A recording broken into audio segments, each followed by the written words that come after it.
शिंदेंच्या शिवसेनेचे 22 आमदार फुटणार असा मोठा दावा आदित्य ठाकरेंनी केलाय। तर शिंदेंचेच आमदार आमचेच आहेत, त्यांना भाजपात घेऊ का अशा पद्धतीने आम्ही राजकारण करत नाही असं प्रत्युत्तर मुख्यमंत्री देवेंद्र फडणवीसांनी दिलेलं आहे।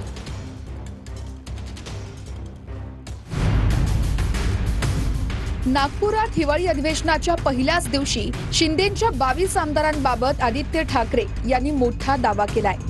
सत्तेत असणाऱ्या शिंदेंच्या शिवसेनेतील 22 आमदार फुटतील असं आदित्य ठाकरेंनी म्हटलंय। यावर मुख्यमंत्री फडणवीसांनी मिश्किल उत्तर दिलंय। सत्ताधारी जे बाक आहेत, एक पक्ष दोन गट असे जे आहेत, त्याच्यातून एका गटामधून 22 आमदार मुख्यमंत्र्यांच्या हाती लागलेले आहेत आणि उठ सांगितलं तर उठ, बस सांगितलं तर बस, उडी मार सांगितलं तर उडी मार, असं ते आता मुख्यमंत्र्यांच्या इशाऱ्यावर नाचायला लागलेले आहेत। आम्हाला शिंदे सेनेचे आमदार आमच्याकडे घेऊन करायचं काय आहे? ते आमचेच आहेत। शिंदे सेना जी आहे ती आमचा मित्रपक्ष आहे, ती खरी शिवसेना आहे।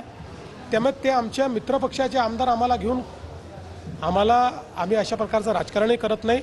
त्या 20 लोकांमधले 12-13 लोक माझ्या संपर्कात आहेत। मी त्यांची नावं सुद्धा सांगू शकतो, परंतु थोडा काळ वेळ येऊ द्या, तुम्हाला ही उभाटा सर्व खाली झालेली दिसेल। माझ्या रोज संपर्कात आहेत, रोज माझं बोलणं होतं। ज्या दिवशी शिंदे साहेब झेंडा दाखवतील तर सगळे आमच्या कळपात सामील होतील। ज्योतिष आहेत का? ते ज्योतिष आहेत, त्यांचे किती राहिले? त्यांचे 20च आहेत ना। नको त्या विषयांमध्ये जिथे आपली ताकद नाही तिथपर्यंत बोलू नये। त्यांच्या अंतर्गत विषयावर बोलणार नाही, पण शिवसेना ही एकच आहे आणि शिवसेना उद्धव बाळासाहेब ठाकरे पक्ष हा एकच आहे।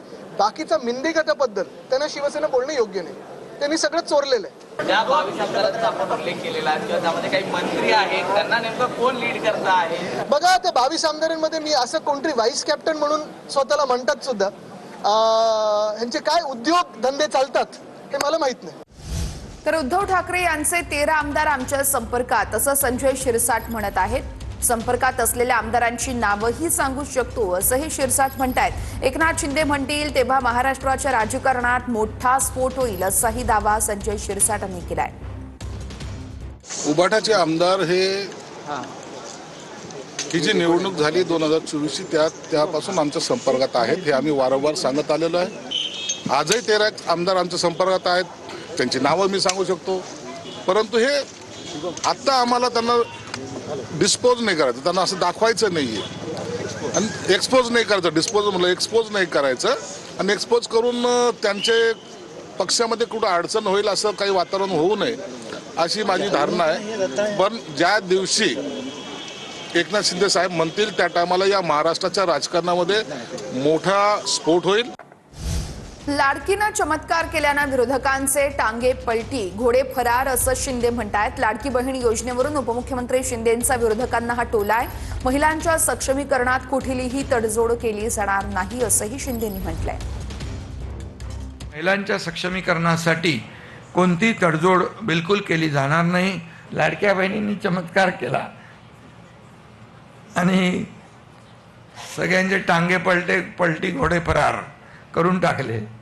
महापालिकेच्या निवडणुकांमध्ये हे स्थानिक स्वराज्य संस्था ज्या आहेत त्या निवडणुकांमध्ये 50-50% आरक्षण आहे, पण तिथं महिलेच्या वार्डात पुरुष उभा राहू शकत नाही, पुरुषाच्या वार्डात महिला उभी राहू शकते।